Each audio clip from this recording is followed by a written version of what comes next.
Como lo decía, durante varios fines de semana hemos venido estudiando la carta de Pablo a los Colosenses. Hoy daremos por terminada esta serie que ha tenido como objetivo la edificación y santificación de la Iglesia de Cristo en las diferentes áreas de su vida.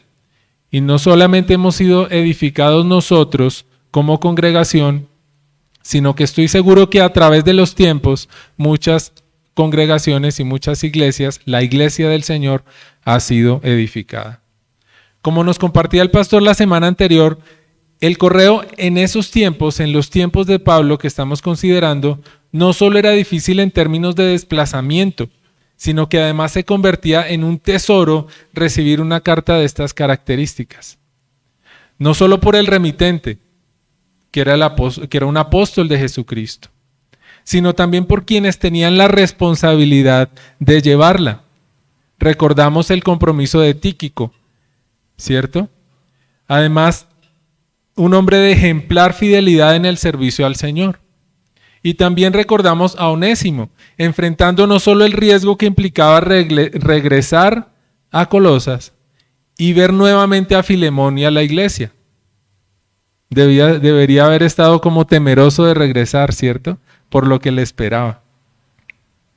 Sino también reconociendo que él mismo era el resultado de la restauración de Dios a través de su llamado.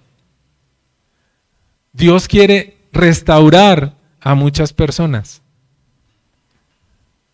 Lo que pasa es que ¿quién está dispuesto a atender el llamado de ese Dios? Entonces, Onésimo es reflejo de la misericordia de Dios y de ese proceso de restauración. Sino que también por él de sentirnos y saber qué poca cosa somos nosotros y que en las manos del Señor podemos ser reconocidos como hijos de Dios, hermanos en Cristo y siervos al servicio de Dios. Onésimo pudo haber estado sintiendo esto, eso lo vemos en versículos anteriores, ¿cierto? Dice, lo acompaña Onésimo en el versículo 9, amado y fiel hermano, que es uno de vosotros, todo lo que acá pasa os lo harán saber. Entonces me pongo en el lugar de Onésimo y digo, qué poca cosa soy. Siendo esclavo, habiéndose escapado, estando debiendo algo, ¿cierto? A Filemón. Qué poca cosa puedo ser. Pero en las manos de Dios, cuando interviene Dios en la ecuación, entonces Él va no solo con el temor de presentarse, sino con la confianza de que hay un Dios que lo está respaldando. Primeramente eso. Pero amados hermanos, esta última parte, desde el versículo 7 en adelante, es una muestra, como nos compartía el pastor, de que el trabajo en la iglesia es un trabajo en equipo. Y ahí es donde radica el asunto de esta despedida, que es un trabajo en equipo. Y que nuestra función en la iglesia, la de cada uno de nosotros, es muy importante, sin importar quién la realice. Porque le doy una noticia, Dios pone al obrero que va a realizar esa labor. A Dios no le importa si ese obrero está preparado, a Dios no le importa si ese obrero ha sido esclavo, a Dios no le importa si ese obrero ha sido deudor, no. A Dios tampoco le importa si ese obrero tiene una categoría estrato 8, yo no sé. A Dios lo que le importa es ese obrero y la labor que hará ese obrero dentro de la obra, dentro de la iglesia. Amén. Entonces, la función de cada uno en la iglesia, la de cada uno de nosotros, es muy importante. Porque el evangelio no se trata de farándula. El evangelio no se trata de eso, de farándula para saber cuáles son las celebridades o los predicadores del momento. Y entonces viene este predicador de tal país y va a hacer esto y va a hacer aquello y campañas inmensas. El evangelio no se trata de eso. Tampoco se trata de quién sabe más de teología. Entonces es que yo soy doctor en divinidades. ¿Sí? o yo soy doctor en teología. Amén y gloria al Señor por aquellos hermanos y por aquellos varones que se dedican a estudiar y a escudriñar la palabra del Señor a esos niveles. Gloria al Señor por eso. Lo que estoy diciendo es que no es válida la vanagloria. Entonces aquí no se trata de eso, o no se trata tampoco de quién conoce mejor en las escrituras aquí en la iglesia. Entonces, ¿tú qué opinas, hermano? No, pues yo digo esto y aquello. Pero es que a mí me parece, ¿cierto?, que eso se ve en muchas ocasiones. Eso no quiere decir que no debamos estudiarlas a profundidad. Ahí hay una grande diferencia. El querer llenarnos y llenarnos y llenarnos y llenarnos de conocimiento sin dar fruto de ese conocimiento. Me llama la atención una expresión de Paul Washer que circuló por redes sociales en estos días. Yo no sé si alguno de ustedes la vieron. Él dice, estoy harto de conocimiento sin práctica. Es mejor que no sepas tanto y practiques lo que sabes a que seas un erudito bíblico que no viva conforme a la vida de Cristo. Entonces es mejor un poquito bien aplicado que mucho sin hacer absolutamente nada, ¿cierto? Decían los abuelos, el que mucho abarca, poco aprieta. Entonces, hermano amado, es mejor que usted vaya dando pasitos, pasitos, pasitos y vaya aprendiendo y conociendo y vaya aplicando a que comience a llenarse de información, a llenarse de conocimiento sin ponerlo en práctica. Amén. Porque, amados, no se trata de competencia, se trata de relación y dependencia. Me salió como en verso, ¿no? Esto no es una competencia, esto es relación con Dios y dependencia de Dios, de la soberanía de Dios a través de la palabra de Dios puesta en práctica en mi vida. Como nos decía Mari, ¿a quién va ese mensaje?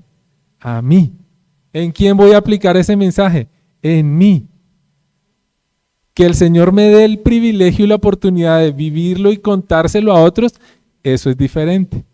Pero a veces estamos en la iglesia, uy, es que, ¿por qué no vino? Menos mal queda grabado, con eso se lo mando por el WhatsApp, ¿sí? Eso es. Lo anterior me pone a pensar en cuál debe ser el papel o la labor del cristiano en la iglesia. Y justamente la semana anterior aprendimos acerca de la vida de dos hombres que vale la pena tener como punto de referencia en cuanto a su labor dentro de la obra de la iglesia. Entonces hablábamos de Tíquico y entonces ya se fue un Tíquico, ¿cierto?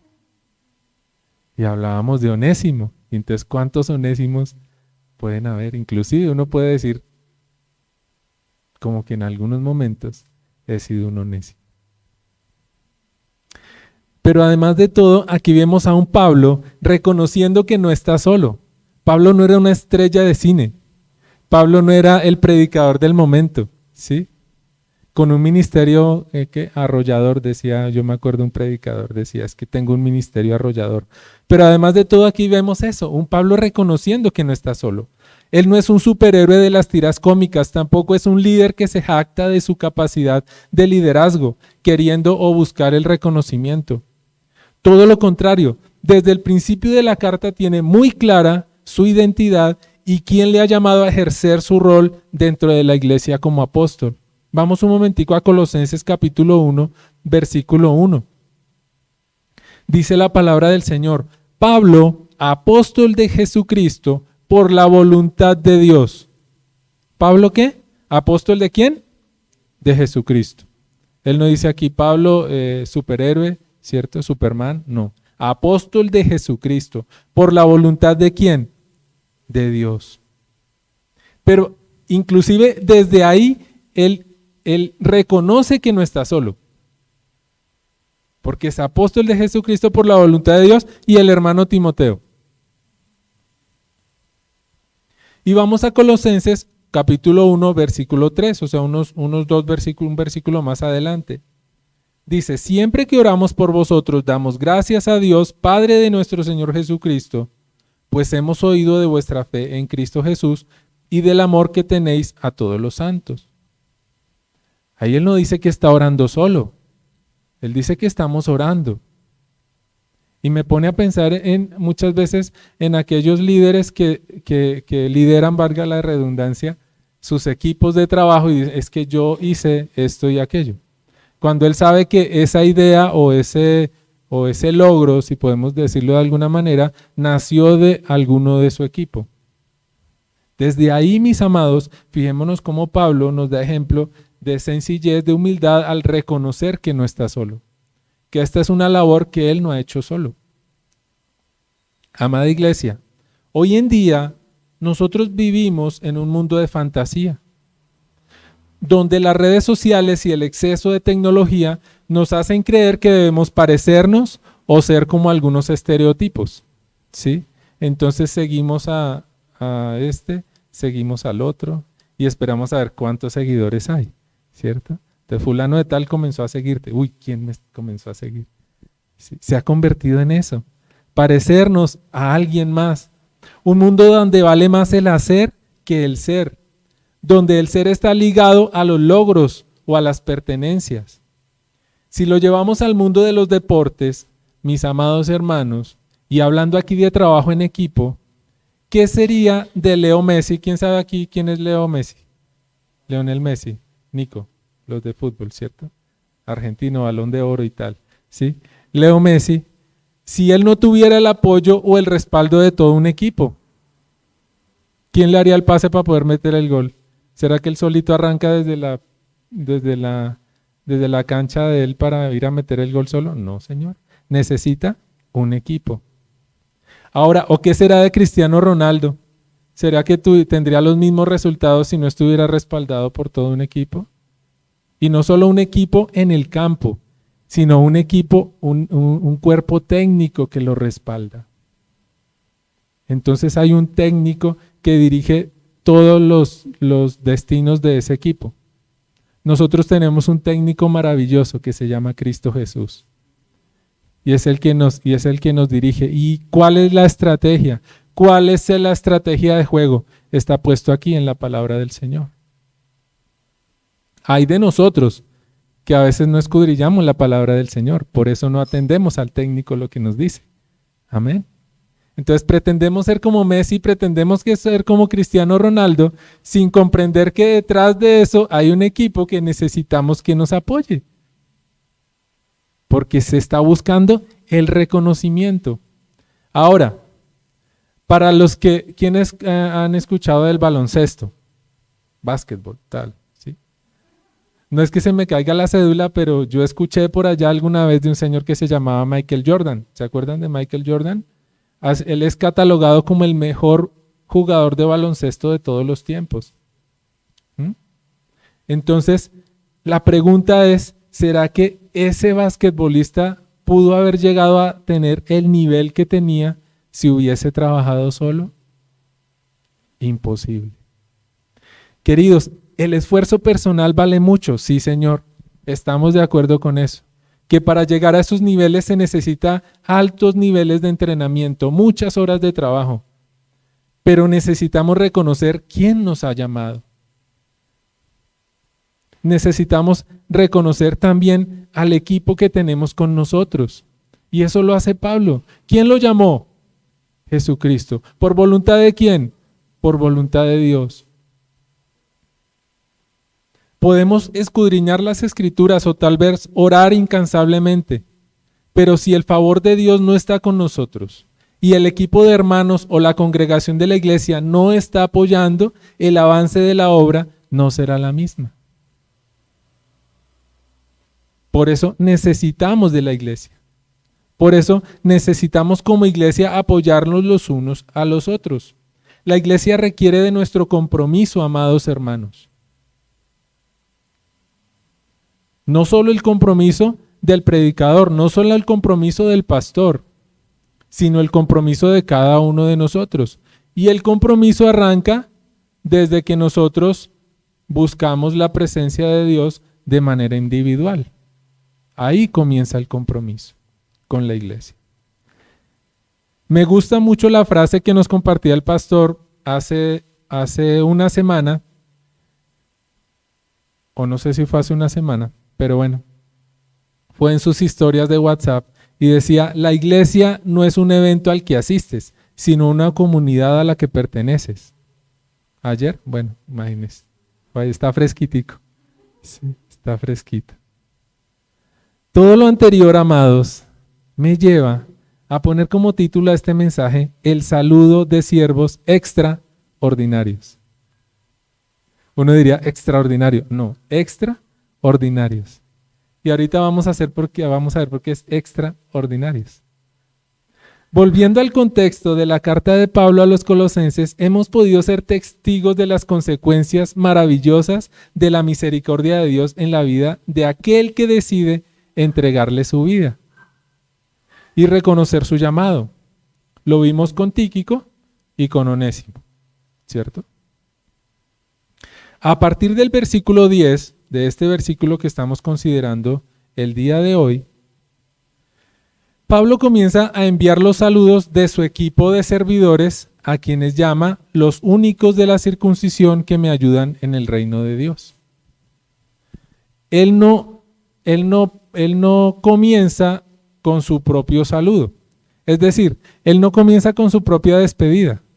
Él comienza dándole la prioridad a la despedida de sus consiervos. Y eso habla muy bien de Pablo.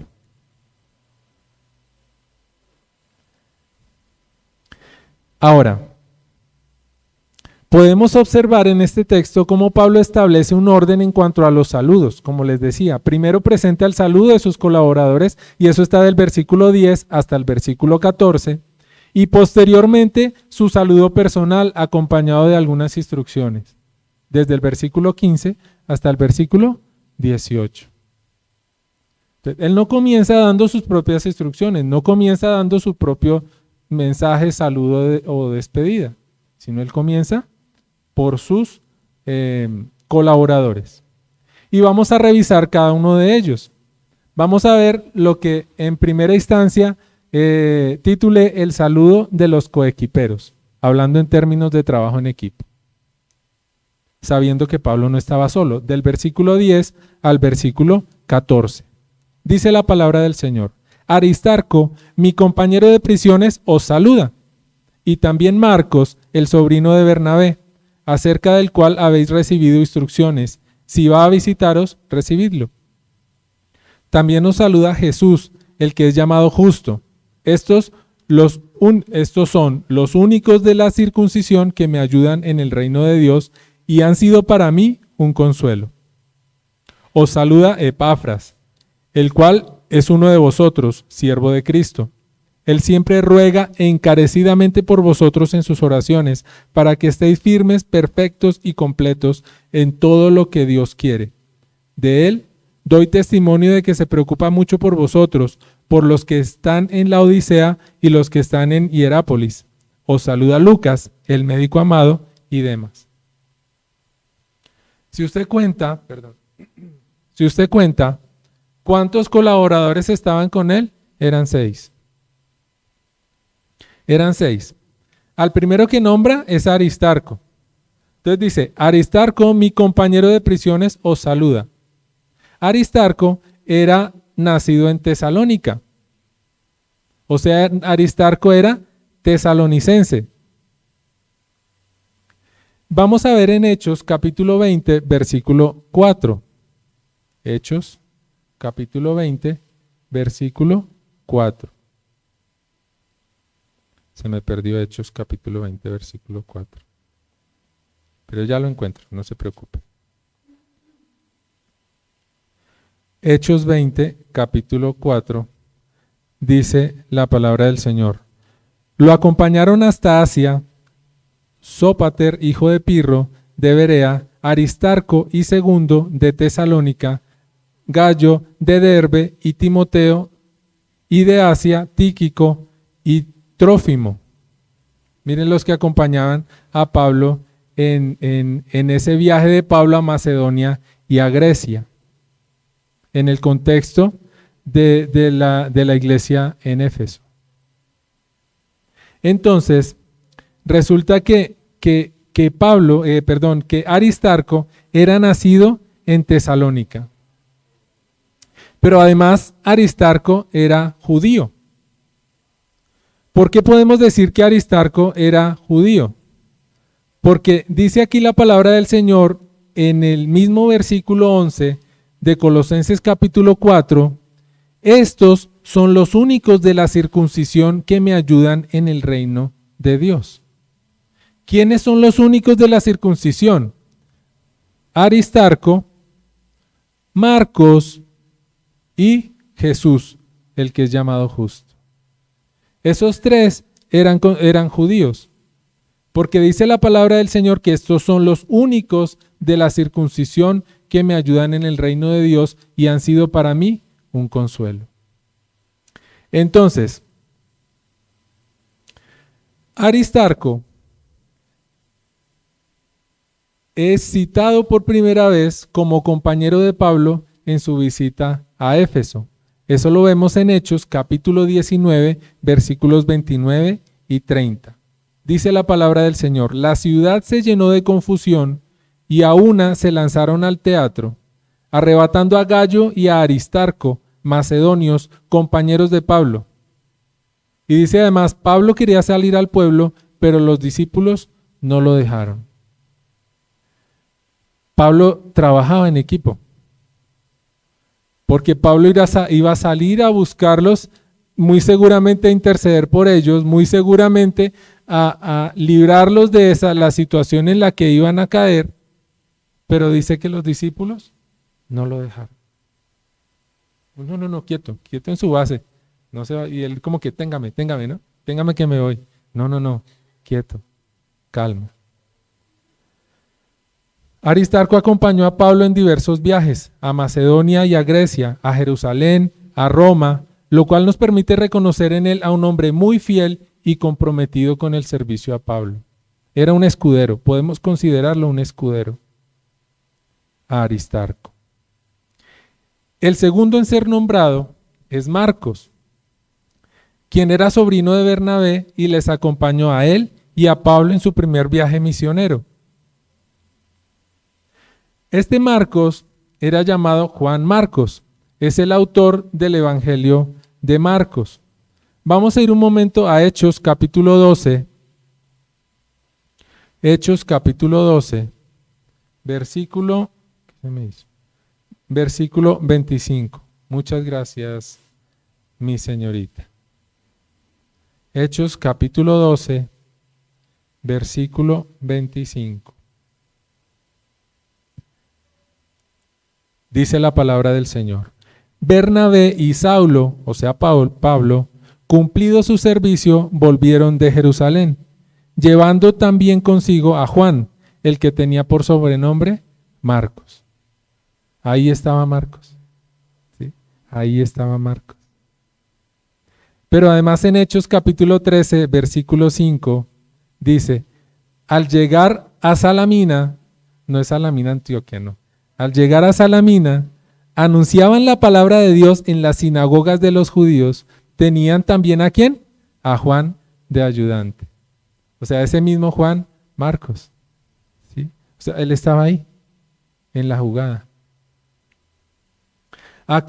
Pero ¿qué sucede también con Marcos? Y ahí vamos a ver cómo son los asuntos, ¿no? ¿Qué pasó con Marcos? Que Marcos, más adelantico, él fue en el primer viaje, ¿sí? Pero dijo, uy, está como complicada la cosa, yo como que más bien me bajo del bus, ¿sí? Y lo digo así de una manera muy parafraseada, de una manera muy jocosa, pero imagínense ustedes lo que significó para Pablo que uno de sus consiervos se bajara del bus. Muy complicado. Hechos capítulo 15, versículo 37. Capítulo 15, versículo 37. Dice la palabra del Señor: Bernabé quería que llevaran consigo a Juan, el que tenía por sobrenombre Marcos, pero a Pablo no le parecía bien llevar consigo al que se había apartado de ellos desde Panfilia y no había ido con ellos a la obra. O sea que Marcos se quería subir al segundo viaje, pero se había bajado del primero. ¿No les parece eso como que no tenía mucho sentido? Y a causa de esa situación, a causa de que Marcos, como decía yo, se bajó del bus, ¿sí? Los abandonó, y Bernabé, insistiendo en llevarlo a su segundo viaje, se generó un conflicto, un desacuerdo entre Pablo y Bernabé, que les obligó a separarse. Entonces, dice la palabra del Señor que hubo tal desacuerdo entre ambos que se separaron el uno del otro. Bernabé, tomando a Marcos, navegó a Chipre, y Pablo, escogiendo a Silas, salió encomendado por los hermanos a la gracia del Señor y pasó por Siria y Cilicia animando a las iglesias. Cada uno cogió por su camino. ¿A causa de qué? De uno que decidió abandonarlos. Sin embargo, en ese momento en que escribe esta carta a los colosenses, era Marcos un hombre ya restaurado en su compromiso con el servicio a Dios. Y es por eso que Pablo escribe en 2 Timoteo capítulo 4, versículo 11, segunda parte: toma a Marcos y tráelo contigo, porque me es útil para el ministerio. Imagínese, alguien que había abandonado, ahora es útil para el ministerio. ¿No le parece eso como ilógico? Que abandonó su trabajo y ahora le dice, no, venga, tráigalo, porque es que ese muchacho me es útil. ¿Sí? Esas son las cosas de Dios que a veces nosotros no podemos entender. Pero ¿sabe qué hubo de diferente entre el Marcos que abandonó y el Marcos que ahorita están reclamando? Que es un Marcos ya maduro en el Evangelio. Es un Marcos que ha decidido pasar por el proceso de Dios. Es un Marcos que como Onésimo pasó por el proceso de Dios. Es un Marcos que en su inseguridad muy seguramente, en su inocencia muy seguramente, que al principio abandonó, hoy en día Pablo lo llama porque encuentra en él un hombre maduro, un hombre necesario para el ministerio del Evangelio. Entonces, qué importante, mi amado hermano, que hoy día usted y yo podamos ser necesarios en el ministerio. Qué importante que puedan decir eso de nosotros. Venga, tráigaselo, que es que a él yo lo necesito. ¿Por qué? No por lo que sabe, no solamente por lo que aparentemente es, sino por el testimonio que Dios ha dado de ese amado hermano. Para eso tiene que haber algo muy importante que se llama disposición. Que usted y yo podamos disponernos para eso.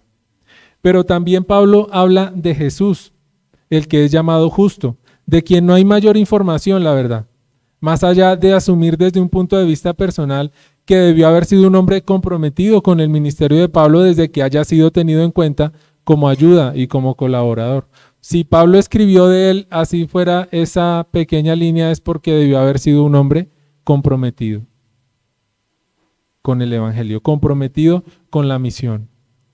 Es más, no solo él, sino los tres, Aristarco, Juan Marcos y Jesús justo, eran judíos, lo que indiqué hace un momento, que eran los únicos de la circuncisión. Pero además de eso, no solamente el hecho de ser judíos, sino, además dice que le ayudan y son consuelo para Pablo. En ese mismo versículo 11. Estos son los únicos de la circuncisión que me ayudan en el reino de Dios y han sido para mí un consuelo. Hay una pregunta interesante que nosotros podemos hacernos a partir de ahí. Ser consuelo, ¿qué significa? ¿Qué implica ser ayuda y ser consuelo? Ser consuelo implica fortalecer, levantar, dar ánimo, ¿cierto? Yo tengo una prima que se llama Consuelo. Pero no estamos hablando de esa consuelo. Estamos hablando de el consuelo, lo que implica llegar a otro y estar dispuesto a servir a otro. En ocasiones basta con no servir en cosas, sino poner nuestro oído y escuchar. Hay alguien que decía por ahí que Dios nos dio ¿cuántos oídos? 2. ¿Y nos dio cuántas bocas? 1. Para hablar menos y escuchar más. ¿Cierto?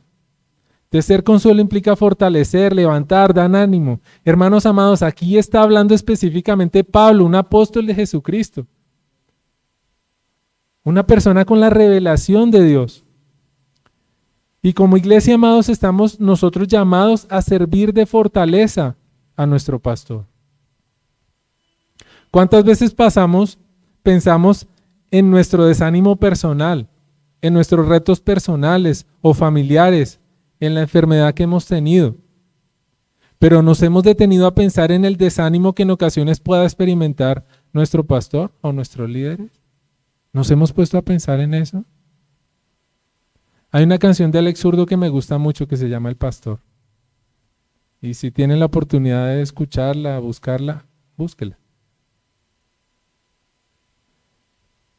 Entonces, ¿será que nosotros tomamos algún momento de nuestro día para llamar y para dar un saludo a nuestro pastor? Pues, yo me imagino que pasarán semanas. Y, oiga, ¿y este hermano qué? Ni idea. Y el hermano allá esperando a que lo llame el pastor. ¿Cierto? Suele suceder. Es más, a mí me ha pasado. Yo digo, ¿por qué no me llamará el pastor? Preste, yo lo llamo, a ver en qué anda. ¿Cierto? Yo digo, ¿hoy es lunes o es viernes? No, es entre semana. No, lo llamo más tardecito. Que yo sé que está en su trabajo. ¿Cierto? Entonces, amados, ¿qué importancia esa?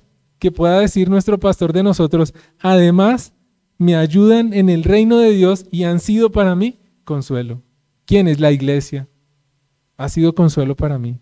Me ha fortalecido. Me ha dado ánimo en los momentos de dificultad. Sin que el pastor lo diga, sin que el pastor lo exprese. Vamos a orar por el pastor. ¿Cuántas veces tomas en tu semana para orar por tu pastor? Pero continúa Pablo con el saludo de Epafras. Para continuar con este saludo, ¿cierto? Nos faltan 3. Y estos 3 ya no eran judíos, estos 3 eran, señora, ¿perdón? Griegos. O sea, estos 3 ya eran como nosotros. Inclusive ahí dice, versículo 12, os saluda Epafras, el cual es uno de vosotros. Ahí como por si acaso, ¿no? El cual es uno de vosotros. O sea, es uno como nosotros. Redimido y rescatado por la pura misericordia de Dios. ¿Sí? A quien al principio de la carta a los colosenses, Pablo describe como consiervo amado, ministro de Cristo, quien enseñó a los colosenses y que además ora encarecidamente por ellos. ¿Qué significa la palabra encarecidamente? En el original, encarecido implica agonía. Implica agonía. Eso quiere decir que Epafras oraba con agonía. Epafras sentía realmente lo que estaba orando. Cuando usted presenta una carta a una autoridad o lo que sea, pido a usted encarecidamente tal cosa. Yo no sé si usted ha utilizado ese término. O lo ha visto, ¿cierto? Pido encarecidamente me responda en un término adecuado. Entonces, ese encarecidamente no es de adorno, es porque usted sufre cuando no le responden de manera, ¿cierto? Lo que pasa es que a veces utilizamos nosotros los términos sin saber lo que realmente significan. Entonces, a veces nos sorprendemos. Uy, ¿cómo así? ¿Cómo así? ¿Cómo así que encarecidamente significa agonizar? ¿O tiene que ver con agonizar? Sí, Señor. Epafras oraba en agonía por los colosenses. ¿Para qué? Para que estén firmes, perfectos y completos en todo lo que Dios quiere. O sea que él no oraba para que se hiciera lo que él quería con la iglesia de Colosas. Él oraba para que se hiciera lo que Dios quiere, para que esos hermanos estuvieran firmes, perfectos y completos en todo lo que Dios quiere. Entonces démonos cuenta la importancia de la intercesión. Nuestro hermano Paul nos invitaba esta mañana a que oráramos incansablemente. y que no solamente se convirtiera en un hábito personal, sino que pudiéramos hacerlo también de manera congregacional. Amén y gloria al Señor por la oración el día sábado a las 6 de la mañana, ¿cierto? A veces el día sábado uno a las 6 de la mañana está todavía con el ojo por allá como apagado, ¿sí? Pero bendito sea el Señor por esos tiempos. Importante la oración. Oremos los unos por los otros, pero no solamente por llenar ahí el check y decir, ya oré por la iglesia. No, oremos como Epafras lo hacía, encarecidamente.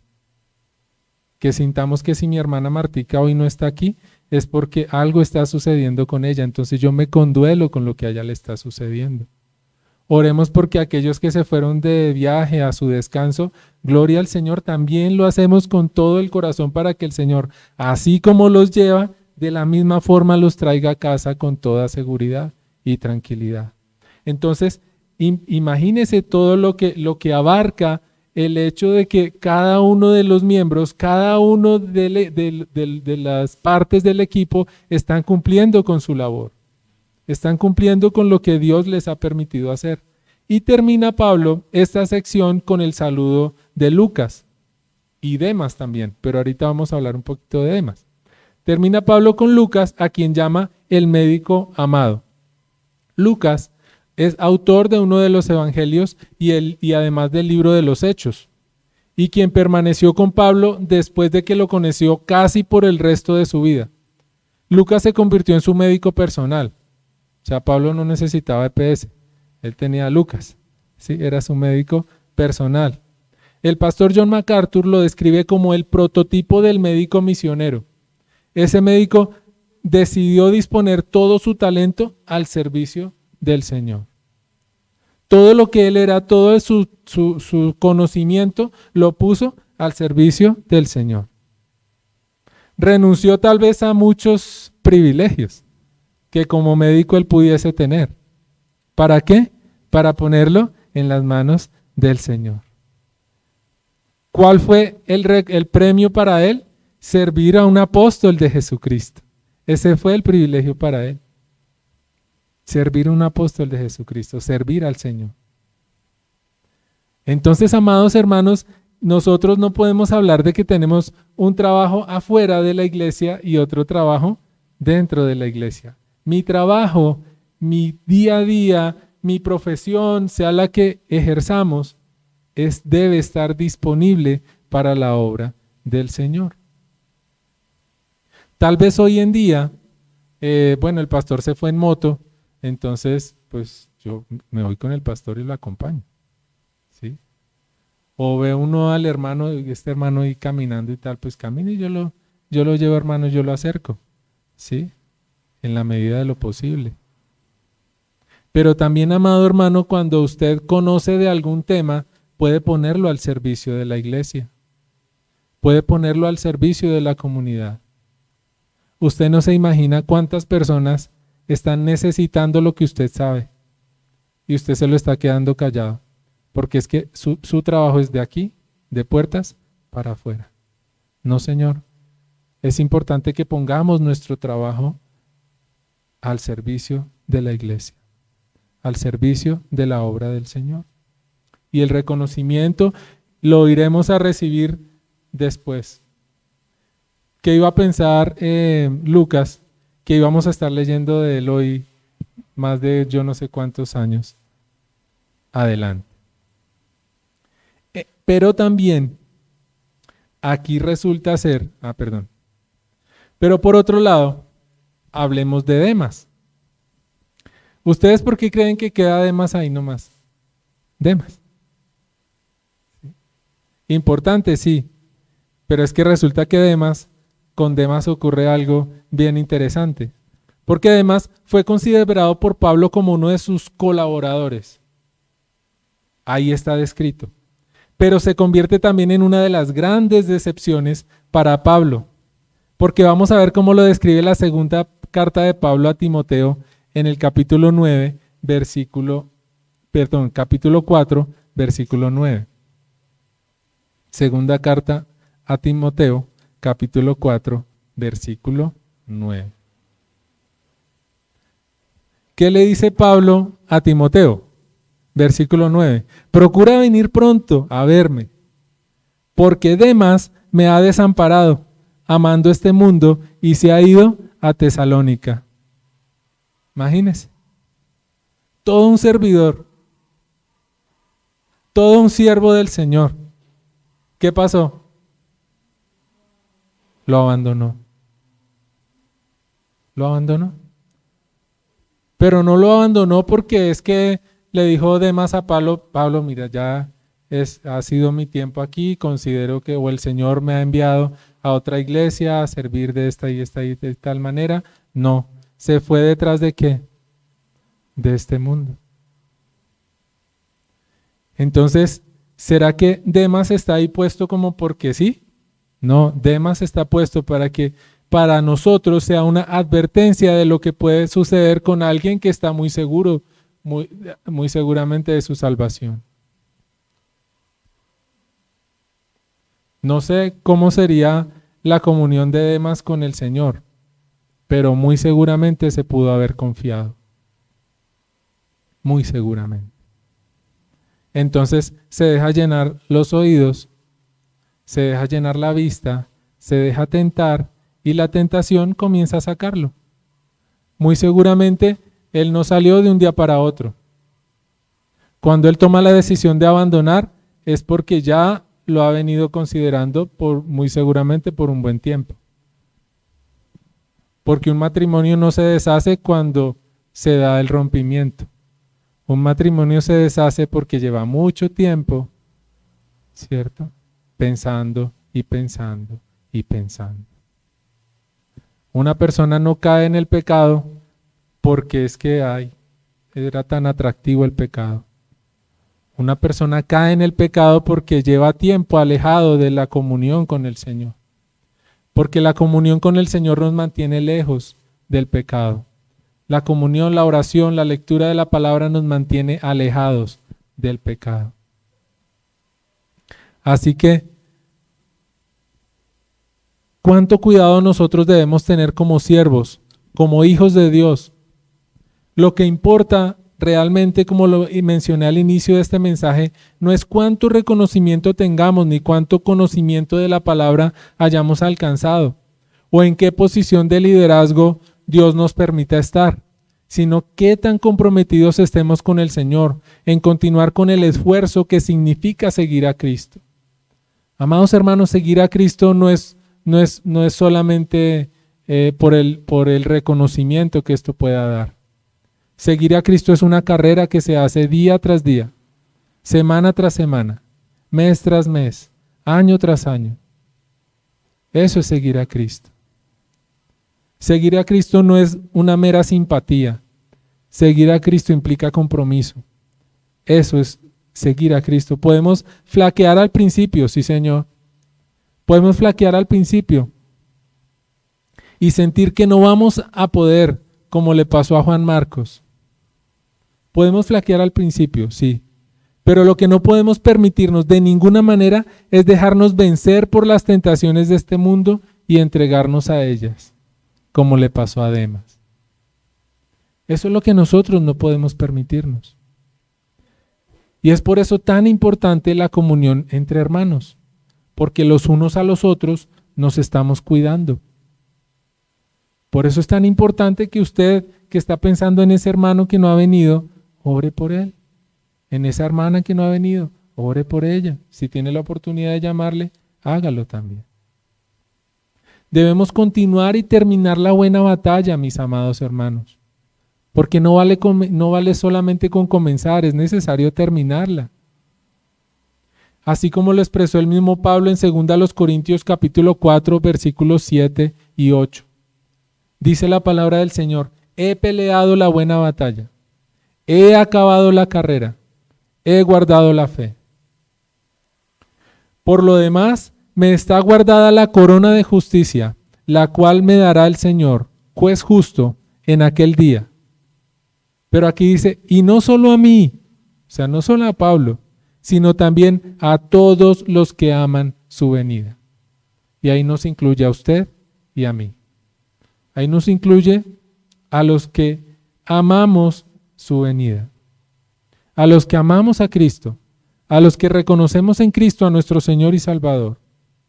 Por tanto, el llamado no es solamente a comenzar la carrera, el llamado es a pelear la batalla, el llamado es a acabar la carrera, el llamado es a guardar la fe. ¿La fe en quién? En Cristo Jesús. La fe que es el Evangelio, porque aquí el término fe no está expuesto solamente con creer, porque fe se ha asociado muy seguramente a creer, pero a fe aquí está hablando del Evangelio de Jesucristo.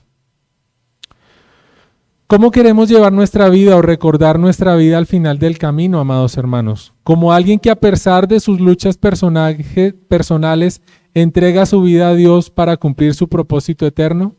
¿O como alguien que se dejó seducir por el mundo entregándose a Él, dejando a un lado el sacrificio de Cristo y persistiendo en el pecado, aún conociendo la verdad?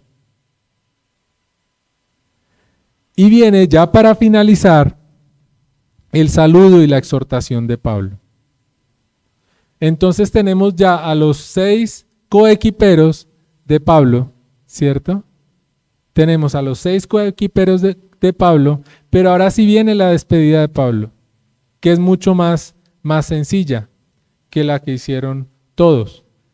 Dice el versículo 15 al 18, saludad a los hermanos que están en la Odisea, a Ninfas y a la iglesia que está en su casa.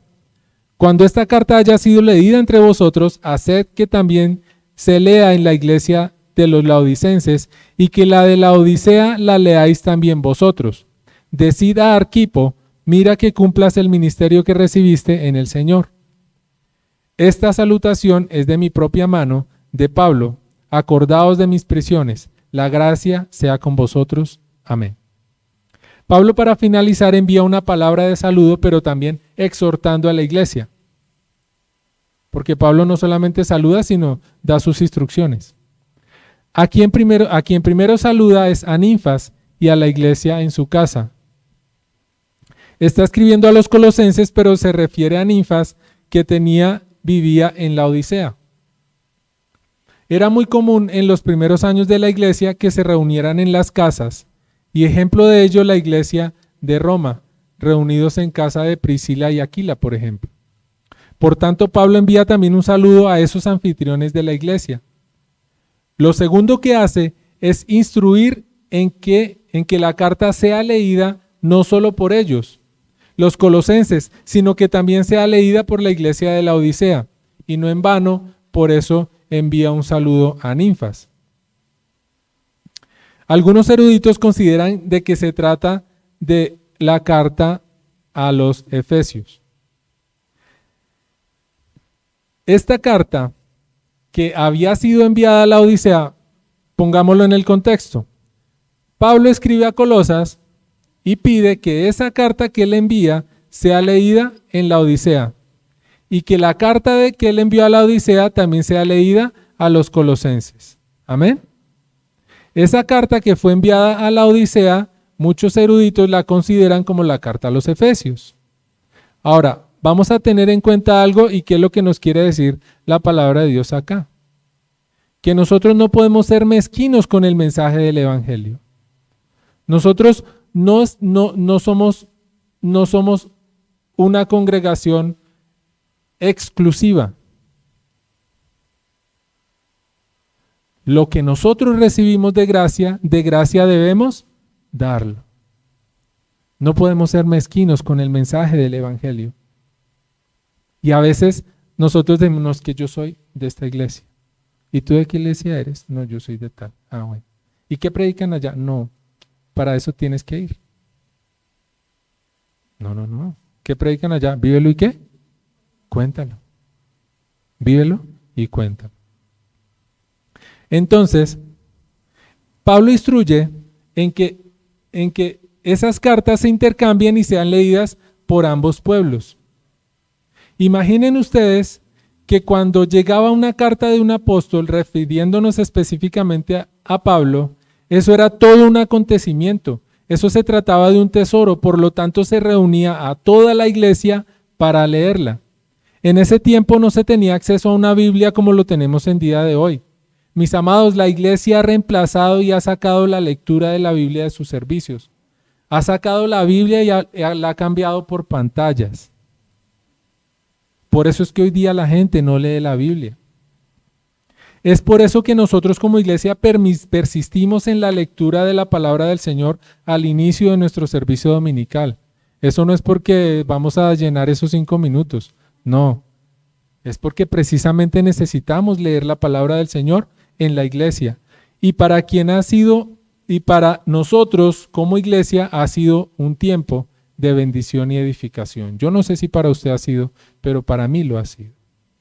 Como lo dice Josué capítulo 1 versículo 8, nunca se apartará de tu boca este libro de la ley, sino que de día y de noche meditarás en él, para que guardes y hagas conforme a todo lo que está escrito en él, porque entonces harás prosperar tu camino y todo te saldrá bien. Pero la primera carta a los Tesalonicenses capítulo 5 versículo 27 dice, entre tanto que voy, ocúpate en la lectura, la exhortación y la... Esa es la siguiente cita. Os ruego encarecidamente por el Señor que esta carta se lea a todos los santos hermanos. ¿Quién está hablando? Pablo a los tesalonicenses. Y Pablo le da la instrucción a Timoteo en la primera carta a Timoteo, capítulo 4, versículo 13. Entre tanto que voy, ocúpate en la lectura, la exhortación y la enseñanza. Fíjense la importancia de la lectura de la palabra del Señor en el contexto de la iglesia. Apocalipsis capítulo 1 versículo 3, para que nos demos cuenta que eso no es un tema solamente de unos apartes de la Biblia, sino que hace parte de todo el contexto de la palabra del Señor. Apocalipsis 1:3, bienaventurado el que lee y los que oyen las palabras de esta profecía. ¿Cuál palabra de esta profecía? La palabra del Señor, porque la palabra del Señor es profética. Y guardan las cosas en ella escritas, porque el tiempo está cerca. Nos compartía nuestra amada hermana María esta mañana. ¿Usted qué sabe si mañana se va a levantar? Usted y yo qué sabemos si esta noche es la venida de nuestro Señor Jesucristo. Y damos por hecho que en 8 días nos vamos a ver. Hermanos, la lectura que hacemos aquí cada semana el día domingo no es por ritual. Es de suma importancia para nuestra vida cristiana leer la palabra de Dios en la congregación. Continúa Pablo además instruyendo a Arquipo. Entonces ya dio un saludo. ¿A quién dio el saludo? A los hermanos que están en la Odisea, ¿cierto? A Ninfas. Pero además continúa Pablo instruyendo a Arquipo en el versículo 17. Decid a Arquipo, mira que cumplas el ministerio que recibiste en el Señor. A eso lo instruye. En la carta a Filemón, Pablo se refiere a Arquipo como compañero de milicia, lo cual implica que hay en él una responsabilidad de carácter ministerial. O sea, Arquipo no era solamente un miembro de la iglesia, él era tenía una responsabilidad ministerial, lo cual es de suma importancia para Dios, que como sus hijos cumplamos el ministerio que él mismo nos ha delegado, sin importar que ese ministerio tenga que ver con la predicación o no. Porque su ministerio puede estar en el púlpito como puede estar fuera de ese púlpito. Amén. Recordemos que Dios tiene la potestad de usar nuestra vida para el cumplimiento de su propósito eterno. Él es el que tiene esa potestad, no nosotros. Ese es un llamado para cada uno de nosotros como miembro de la iglesia. Cumplir con el ministerio recibido del Señor, no el que se nos ocurra a nosotros, ni al pastor, sino ese ministerio recibido de parte del Señor. Eso incluye el cuidado de nuestra vida espiritual y el persistir en mantener y cultivar nuestra relación con Dios. Ahí comienza nuestro ministerio. Porque a veces queremos predicar a multitudes, como he escuchado de muchos amados hermanos. No es que yo sueño con ser evangelista, yo sueño. Sí, hermano, pero ¿y su casa? ¿Ya le predicó a su papá? No, es que mi papá está tan ocupado. Pero entonces, ¿cómo queremos nosotros avanzar en el ministerio si no cultivamos y persistimos en nuestra vida espiritual? Y para finalizar, Pablo en el versículo 18 dice, esta salutación es de mi propia mano, de Pablo. Acordaos de mis prisiones, la gracia sea con vosotros. Amén. Pablo muy a menudo usaba secretarios o asistentes para escribir sus cartas, para recibir su dictado, pero siempre estas cartas iban firmadas por él mismo, lo que le daba autenticidad y vericidad a esa carta. En esa época no había notaría, bastaba con la firma de puño y letra de Pablo. ¿Alguien ha escuchado la expresión póngale la firma? ¿Sí? Eso quiere decir póngale la firma. Cuando usted compra un libro y el autor está en la librería, ¿cierto? Usted va para que ese autor le firme el libro, ¿cierto? Eso no es porque, ay, es que ya soy fanático del autor, no. Es porque el autor con su firma está validándole a usted lo que él escribió en ese libro. Nosotros hemos sido firmados de una manera eterna y es por la sangre preciosa de nuestro amado Jesucristo. Usted y yo hemos sido firmados por Él a través de la sangre, como cumplimiento de este libro poderoso que es su palabra. Usted y yo hemos sido firmados. En esa época era la firma un símbolo de autenticidad de un documento. Hoy en día ni siquiera eso es respaldo, porque hasta la pueden falsificar. Por eso son las notarías. Y ahora es con biometría, entonces tiene que poner la huella a la vista, casi que hasta que le tienen que leer la retina, ¿cierto? Se necesita de testigos como un notario para poder darle validez a esa firma. Entonces, amados, démonos cuenta la importancia que significa el hecho de que Pablo estaba atento a sus escritos. Pablo no solamente se dedicaba a dictar o a poner a una persona a transcribir lo que él quería decir, sino que se ocupaba muy seguramente de leer lo que iba a enviar y de poner su firma personal en cada uno de lo que él estaba hablando. Pero además Pablo dice, acordaos de mis prisiones. Acordaos de mis prisiones. Y es prácticamente la penúltima frase que él utiliza, como un recordatorio del versículo 3 de este capítulo. El versículo 3 del capítulo 4 dice, orad también al mismo tiempo por nosotros para que el Señor nos abra puerta para la palabra, a fin de dar a conocer el misterio de Cristo, por el cual también estoy preso. Pablo pedía oración para que ellos permanentemente recordaran que él estaba prisionero. Pero él podía estar prisionero en cuerpo, pero él seguía compartiendo del evangelio del Señor, que no está prisionero. Y encomienda Pablo la iglesia a la gracia de Dios, como lo hizo desde el principio de la carta en Colosenses capítulo 1, versículo 2. Dice, a los santos y fieles hermanos en Cristo que están en Colosas, gracia y paz sean a vosotros. De Dios nuestro Padre y del Señor Jesucristo. Y él finaliza acá, la gracia sea con vosotros. Amén. ¿Qué podemos concluir nosotros del mensaje, de este mensaje final de Pablo? Amados hermanos, como conclusiones de este pasaje podemos ver en primera instancia la acción transformadora de Dios en hombres extremadamente ordinarios. Por eso el mensaje, extremadamente ordinarios, extraordinarios. Usted y yo podemos ser extraordinarios, pero en la mano del Señor podemos ser una obra extraordinaria. Siendo transformados por el poder del Evangelio de Cristo, sin importar su origen, actividad, cultura o educación. Estos 6 hombres eran de diferentes caracteres, diferente cultura, pero todos sirviendo a Cristo. Todos sirviendo con Pablo como consiervos a Cristo. En segunda instancia, vemos la iglesia actuando como un equipo, en el cual, como decíamos al principio, no todos son necesariamente visibles o famosos, sino una iglesia en la cual cada uno cumple una función conforme a los dones que Dios ha entregado para el cumplimiento de su propósito eterno. Dios lo que desea de nosotros es fidelidad y compromiso permanente, dispuestos a ir y a hacer lo que Él desea. no lo que a nosotros se nos ocurre.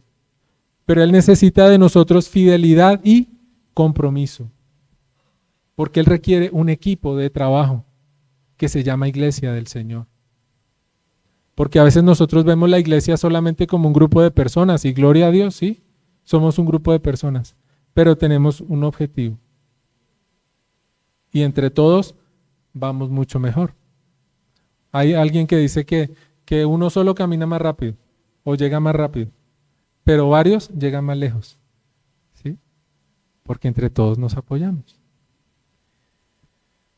Y encomendamos como iglesia a la gracia de Dios, amados, a esa misma gracia que Pablo clamó para la iglesia de los colosenses. Dios desea que nosotros seamos fieles y comprometidos con la iglesia y que encomendemos a la iglesia también a esa gracia de Dios, como Él lo hace, como oraba Epafras. Roguemos a Dios, amados, que el estudio de esta carta haya sido de completa edificación para cada uno de los creyentes en la iglesia del Señor. Para cada uno de nosotros, primeramente, porque la palabra es para mí, pero también para la iglesia del Señor, porque nosotros no podemos quedarnos con este mensaje.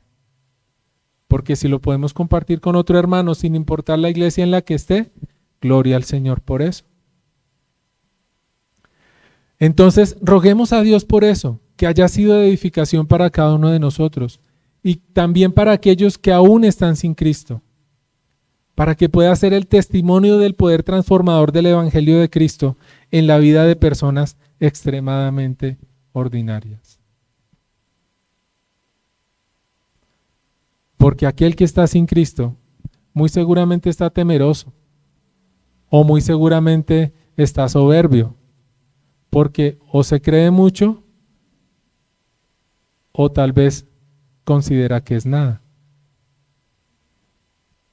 Pero en las manos del Señor es una obra extraordinaria. No por la obra, sino por el Creador. Amados, que usted y yo podamos presentarnos delante de la presencia del Señor y decirle gracias, Señor. Gracias por tu misericordia. Gracias porque enviaste a Tíquico con este mensaje. Gracias porque Pablo lo escribió. Y gracias porque hubo hombres, varones temerosos del Señor, que cometieron errores, como cualquiera de nosotros, pero que también pusieron su vida en la presencia y en las manos del Señor. Y eso los hizo valientes. En esa época, sin las herramientas que tenemos hoy en día, se calcula que más del 10% de la población de Roma se convirtió al Señor. Sin las herramientas que tenemos hoy en día. Con esos largos trayectos, con esas largas caminatas, como nos compartía el pastor la semana anterior, cientos de kilómetros caminados. Yo no sé si llovía, yo no sé si hacía sol, me imagino que sí. Pero ellos tenían un propósito. Hoy en día la tenemos más fácil. Hoy en día tú coges este mensaje ahorita más tarde en YouTube y por WhatsApp. Y llegó a Australia, al otro lado del mundo, en cuestión de segundos. ¿Será que la comodidad nos está volviendo perezosos? ¿Será que la comodidad nos está volviendo poco inquietos? Amados, salgamos de esa zona de comodidad y compartamos a otro lo que Cristo ha hecho en nosotros. Compartamos a otro lo que Cristo está haciendo en la iglesia. Y que como lo hizo Pablo, al final de nuestros días podamos decir, he peleado la buena batalla. Vamos a dar gracias a Dios en esta mañana, reconociendo que debemos hacer parte del equipo. El equipo tiene un director técnico, pero el equipo tiene un capitán también. Y a veces debemos escuchar la voz de ese capitán que nos diga por dónde va el pase. Entonces, que el Señor nos permita escuchar su palabra, poner por obra su palabra pero que nos ayude también a ser parte del equipo. Padre Celestial, te damos gracias por tu misericordia y por tu amor. Dios de los cielos, gracias porque eres un Dios grande, poderoso y maravilloso, Señor, que has puesto tus ojos en nosotros, Señor, que pones tu oído también para escuchar nuestra oración. Gracias, Padre Celestial, te damos, en el nombre de Jesús. Hoy, bendito Rey, ponemos nuestra vida en tus manos, Señor. Y te pedimos, Dios de los cielos, que a pesar de nuestras equivocaciones, a pesar, Señor de los cielos, de nuestra falta de confianza, a pesar, Señor, Dios mío amado, de los temores que podamos tener, Padre Celestial, tú hoy nos dices que podemos ser parte del equipo. Podemos ser ayuda en el reino de Dios y también podemos ser consuelo. Pero además también podemos estar firmes, perfectos y completos en todo lo que tú quieres, Señor. Por eso hoy en el nombre de Jesús nos presentamos delante de ti y nos ponemos a tu disposición, oh Dios de los cielos, para que hagas con nosotros conforme a tu voluntad y conforme a tu propósito, Padre Celestial. Gracias por tu misericordia y por tu amor. Gracias, Dios de los cielos, porque esta carta fue escrita hace mucho tiempo, oh Dios amado, pero hoy nos toca a nosotros también. Gracias porque hoy tú nos llamas a cumplir el ministerio que hemos recibido de ti, Señor. Y que podamos decir, heme aquí, envíame a mí. Gracias, oh Dios amado, te damos, Dios de los cielos, en el nombre de nuestro Señor Jesucristo.